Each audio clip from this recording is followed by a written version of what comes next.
నా ప్రేమ లోకం నువ్వే అంటున్నా, నీతో ప్రయాణం ఇష్టమేనన్నా, ప్రేమ తెలిపిన రామ చిలుకను హత్తుకోమన్నా.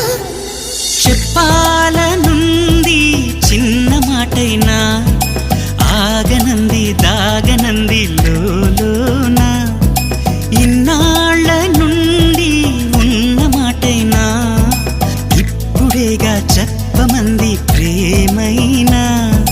పెదవి కదిలించుకో, మనసే వినిపించుకో, పరదా తొలగించు కొంతైనా.